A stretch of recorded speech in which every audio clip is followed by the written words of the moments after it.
Welcome back. New week, new day, new product. Same old story in the Pokemon hobby. You have Evolving Skies going from $700 to $800 a box in a week.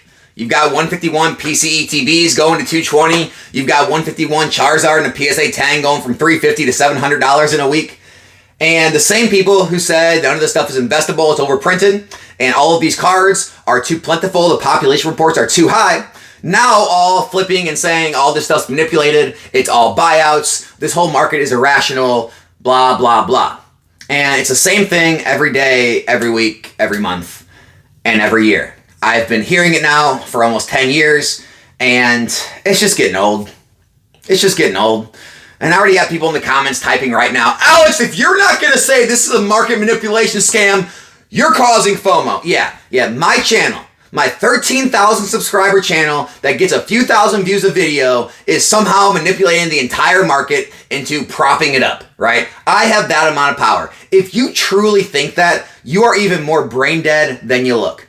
All right? If you think my channel has enough power to prop up the entire modern sealed market, which Pokemon prints, remember, billions of cards, but little old Alex has enough power to do all this, right? If you really think these ridiculous stories like, well, Alex, it's all one person or one group of people all buying all the 151 Charizards, and they're buying and selling them to themselves to inflate the price, and then they're going to dump it on everyone when the price gets high enough. That's what's going on, Alex. Yeah, okay. So when I, sell stuff on eBay and TCG Player, and I ship it everywhere, I ship it to California and New York and Texas and Florida and, Montana and Arkansas and, Oklahoma and then Puerto Rico. Oh yeah, then I go overseas. I ship it to Australia, Japan, China, UK, England.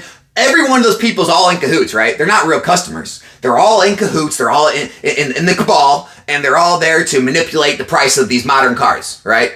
And, then you go to Collecticon and everyone walking around there, they're all part of the manipulation scam. They're not real customers. They're all trying to manipulate the market. They're not buying because they want it. They're not actually collectors. They don't actually enjoy the hobby. It's all this big money market manipulation thing. And, this is how people truly live their lives. And you'll see it on the Reddits, the Discords, the comments on the YouTubes, the Instagrams, everywhere else. And there are truly people out there that get up every day and they go through the same exercise, the same routine. It's almost like going to the gym for them. They get up, right? They have their breakfast and they log on and they go to work. They do their workout, right? They see what products moving that week and they say, okay, this is manipulated. Let's go tell everybody about it. It's honestly, it's insanity. It's the definition of insanity. These people, they watch products get released, they watch them rise in value over time, and every time they're in a state of disbelief. They're shocked. And then they explain this disbelief by manipulation and buyouts. It's the only thing that makes sense to them. Because to them, it doesn't make sense that this stuff becomes more scarce over time, or the demand rises over time, more people want it, and less of it's available on the market. They'll even see things like PokeRev's videos where he puts out, where he has literally an entire wall of black and white boxes that he's going to rip and put the packs into his mystery packs. And he does the same thing with XY and Sun and Moon, and people still think this stuff is just going to be around forever. Guys, we are, in my opinion, probably anywhere from 2 to 5 years out of starting to not even see some of these boxes listed on the market. You'll go to TCG Player and eBay, and you won't see a Flashfire box. There just won't be one available. And then every few months, there'll be somebody that comes out of the closet, and they takes their box out of the closet, comes out of the closet. And they'll take their box out of the closet, and they'll list it at auction, and everyone will be like, oh my gosh, guys, did you see? A Flashfire box is at auction. I got a bid on it. I'm not going to have another chance at this. I haven't seen one of these in 3 months. And that's how it's going to be, guys. I'm just letting you know that time is coming. The more of these gigantic mystery pack makers, these gigantic streamers keep running through these boxes, the less and less are going to be in existence on the open market. And it's going to be a treat whenever we finally see one for sale. And those people are going to be able to ask whatever price they want. And guess what? There's going to be some crazy person out there that buys it. And it's going to set new price ceilings. And again, you're going to have the same people saying it's manipulated. It's some big, scheme or scam. And the funny part is, here's the funny part. Every single person, when you go to like a Collecticon event, or a card shop is walking around with some sort of case or, roll case or box with all of their collectibles in it, right? And they actually love them and they don't want to part with them. And every trade and every sale hurts. And they actually own these things and like them. But people, they just choose not to believe it, right? And then people will say, well, Alex, that doesn't make sense for all this modern stuff. It's everywhere. It's garbage, right? It's overprinted. It's oversupplied. But yet, you have a 151 Charizard with a population over 8,000 rising 100% in a week. You have the Umbreon VMAX that rose similar levels, and it has a higher population than the 151 Charizard, and it's harder to hit. And you see this happen again and again and again, and still you choose not to believe it. Now, am I saying the Charizard's not going to dip in price? No, I'm not saying that. Do I think it's going to go back to $350 a card? Hell no, it's not. It's probably going to fall. It's going to set a new bottom, probably be maybe $400 to $500 range, and it'll probably stagnate there until maybe it rises again or kind of just stagnates in a trading range from there. That's how the single market works. Normally, you don't see these cards come back down and hit their old lows. Okay? Now, the sealed product, guys, PC ETBs, I got bad news for you. They're not coming back down. Maybe if Pokemon does a massive reprint of 151, they come down because the price per pack drops a little bit, but the scarcity of that product alone with that stamped Snorlax card in there, I don't see it. The UPC, probably not going to come back down super hard because those promo cards inside are exclusive to that product. The only thing that's going to drop the price is if, again, a massive reprint happens of the ETBs, bundles, whatever, and it drops the price of the pack enough to affect the product. But let me throw this out at you. A lot of you are aware that Walmart, GameStop, all these, online sellers constantly have been dropping 151 product, okay? Maybe it hasn't been an official reprint go through a distributor, but make no mistake, this is as large as a reprint. If you go look at booster bundles on Walmart, okay, and go look at how many have sold in the last week, in the last month, in the last few months, it is tens of thousands of booster bundles. Guys, the market has been quietly eating up tens, if not hundreds of thousands of booster bundles and booster packs in the last few months, and you haven't even seen it affect the market. You haven't even seen a price dip on 151 products, booster packs, or cards. How do you explain that if not organic demand? Oh, I know, it's Alex. Alex is the problem. His 13,000 subscribers, his few thousand views of video, he is the reason for all of this market manipulation. That's why products rise in value. There's billions of cards printed. Pokemon is worldwide, but little Alex, he's got what it takes to make all of this stuff rise in value, and not just rise in value, but hold its value and continue to rise over time. Because there's no actual customers, it's all manipulation. I would love to see all of these, Saudi oil billionaires and these, rich real estate moguls from China and, all these billionaires in Silicon Valley. I would love to see all these people that buy up all this Pokemon product, because it has to be them. It has to be. It couldn't be any regular people. No one could afford to buy this much Pokemon product and never sell it onto the market because there's no real customers, guys, right?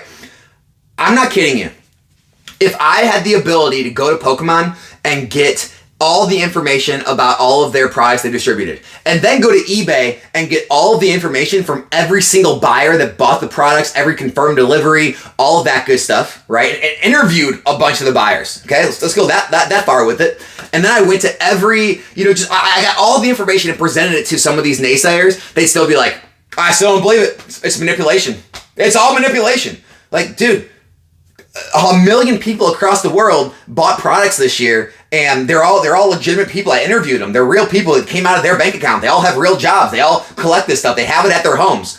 No, it's all in some, big giant, bomb shelter where everyone just holds it so that the price goes up due to scarcity. No one actually wants this stuff. Like, dude, have you been on like Whatnot or TikTok or Drip or Fanatics or YouTube or Twitch? Do you see how much product is being opened? Well, those are probably all fake packs, or they probably open the packs and then reseal them and then open the same packs again and again every stream. Like, they're not actually opening that many packs. Like, who would actually buy packs to open? That's crazy. No one collects this stuff, Alex. Like, you only need 60 cards in a deck. After you have those 60 cards, you don't need any more. Why would Pokemon print billion if you only need 60? It doesn't make sense. You're crazy.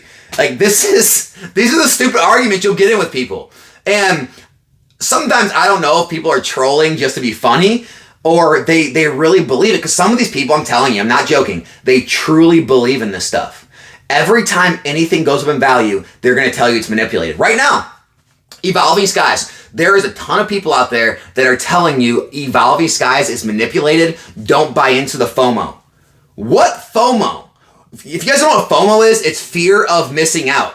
What are you in fear of right now? There's no more reprints coming, right? The supply has continuously dwindled down on eBay and TCG Player for months now. The fear is over, right? We were already past the fear stage. The fear stage was at 200 and 400 and now 700. Like, the fear stage is over. We are now into long-term growth cycle phase. And there's not any more of this printed. Anyone who can get their hands on an Evolving Skies box that's a rip and shipper or a mystery pack, maker, they're probably ripping it, putting in those packs or putting it on their streams to make money off of it. Everyone else is putting it away because they know it's not long. They're not going to be able to find a box under $1,000. Mark my words. I said at the end of the year, it may not make it. It may make it. We'll see. But that time is coming, right? And little by little, the boxes disappear from the market and no one notices. And then what happens is things spike and then everyone has a problem with it. Guys, it's almost like a celebrity or a musician wherever like they pop off and everyone says, oh my gosh, they were an overnight success. And then you listen to their story and they're like, I've been grinding the local scenes for 7 years. I just finally had one of my songs take off, and then finally a record company came to me and offered me a deal. I've been doing this for a long time. That's the same thing with this hobby, guys. These boxes sit there, and they grow in popularity, and they decline in supply. They become more and more scarce over time, and then all of a sudden people realize, wait, there's not many left under this price point or under this price point. They're like, I better get one before they get there. And then those people buy and it reaches that price point. And then it causes people to buy because they don't want to miss out. And then they get to that price point. And that's what people call fear of missing out. The problem is the fear is justified, right? Because you are going to miss out. And I've watched people miss out again and again and again and again because they have that Timmy mindset, right? It's the phrase of, I'm going to wait. I'm going to wait, Alex. And look, it makes sense for brand new product. When you look at Twilight Masquerade, when you say, I'm going to wait, I get it. $150 a box, it's a brand new set. Yeah, I get it. Wait a little bit, right? Or people that said they're going to wait on Paldea. Well, hey, you waited. Good job. You waited. It dropped, after the reprint, restock, whatever you want to call it, to like in the 700s and low 800s a case. And people said, no, I don't want it. Still don't want it. I'm going to wait till it hits 80 a box. Okay, well, good luck with that.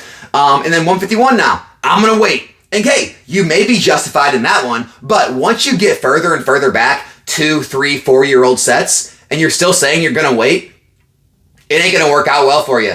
You can't wait on things that don't have any more reprints coming. It doesn't work, right? You can't go back to Team Up and say, I'm going to wait for it to come down in price. Why is it going to come down in price? Explain that to me. Why is it going to come down? Well, the whole global economy is going to crash. Newsflash, the economy's crap. The stock market's at all-time highs, crypto markets are rising, Pokemon's rising, the economy's crap. People are losing their jobs. People are going on strike because they need more money because they can't survive. The economy is down. So what's going to make this stuff crash? There's wars going on around the world. What more are you waiting for? Like, everyone has this doomsday scenario in their mind where all of this stuff goes to pennies on the dollar and they're going to be able to scoop it all up. And then people are going to magically want it again and it's going to like return to the moon. Like, these scenarios people come up with, it's almost like these like, degenerate gamblers at a casino or something, where you're like, no, this next spin on the slot machine, I'm going to hit the jackpot, and I'm going to make all $10,000 that I sunk into this thing back in one foul swoop. I'm going to get it. I'm going to wait. I'm going to wait for that one chance. Guess what? The chance never comes. And then you come to channels like mine, and you get all pissed off because someone like me saying, I told you so. You should have bought it. You should have bought it here. You should have bought it there. You should have bought it release. And you get so pissed off that you didn't buy. So the only thing you can do is lash out and get angry at the people that did buy and hold this stuff. And then you get mad and you say things like, people are only in this for the money. It should be for the kids. It should be for the love of the hobby. You shouldn't be able to make money on this stuff. Yeah, because Pokemon wouldn't be in business if they were making money on this stuff, you idiot. Like, are you that dense? Do you really think that people are not making money in every single industry out there? I don't care what industry you name, people have to make money. Businesses have to make money to pay their employees. Employees have to make money to feed their families and live their lives, right? The people creating the products have to make money to create the product. The people mining the raw materials, they have to make money for their work and labor getting the raw materials for the companies to make the product, for Pokemon to sell the product, for the consumers to enjoy the product. It's that simple. And the more you think things through and get deeper into it, you realize that unfortunately, everything has a financial value. And over time, as things get more scarce and more sought after, and there's a perceived scarcity, well, the price is going to have to rise, because if enough people are willing to pay more for the same item, well, if this item stays at one price, it's going to sell out. So the stores and the people who own the items have to raise the price because they're selling out too fast. And if they continue to sell out, well, they just raise it more and more and more. Guys, if Walmart, Target, Costco, Sam's Club during the pandemic, if they wanted to raise the price on toilet paper to 2x, 3x, 4x, 5x original price, do you not think people still would have bought it? Ask yourself that. Do you not think people would have still bought it? Of course they would have. People were in a panic, right? They didn't think there was going to be more to come for a long time. They would have paid whatever the price was. And it's the same thing with Pokemon. When new collectors come into the hobby and they look back at a set like Evolving Skies and everyone's telling them it's one of the greatest sets of all time, and they look at the price point and they say, well, $800 a box. Where can I find it cheaper? Nowhere. Okay, I gotta buy it. I gotta buy it. And everyone that was there before saying, you could have bought it here, here, here, here, and here. And then they're saying, no, I couldn't have. I didn't know about the hobby at that point. I haven't been in the hobby since I was a kid. I'm just finding the hobby for the first time. That's what people don't get. Most of the people in these hobbies are new. Most of you watching this channel are new. You just got here in the last 3, 2, 1 year, and you're just finding out all this stuff. And here's the thing, like myself, I owned X, Y, and Sun and Moon. I sold it into the pandemic, right? But now I want it back. I want it for my collection. I can't go buy Evolutions boxes at $90 anymore. What do I have to do? Well, I gotta pay $700 or $800.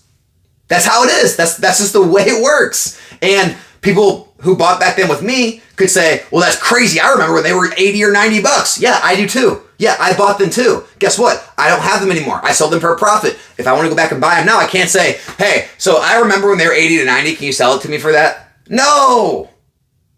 No. I don't know, guys. That's all I got. Look, things are rising. Everyone here knew this was going to happen. We didn't know it was going to happen as fast as it did or what items were going to happen on. That's why, you can diversify in different items, but we all knew this was coming. Sealed product rises over time. We knew the holiday season was going to cause some crazy stuff to happen.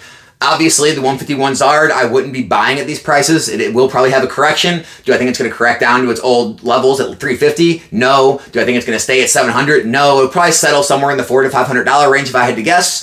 The PCETB, unless we get a massive reprint, restock of 151, I don't see that coming back down. What else we got? Oh, Evolving Skies? Hell no. Hell no.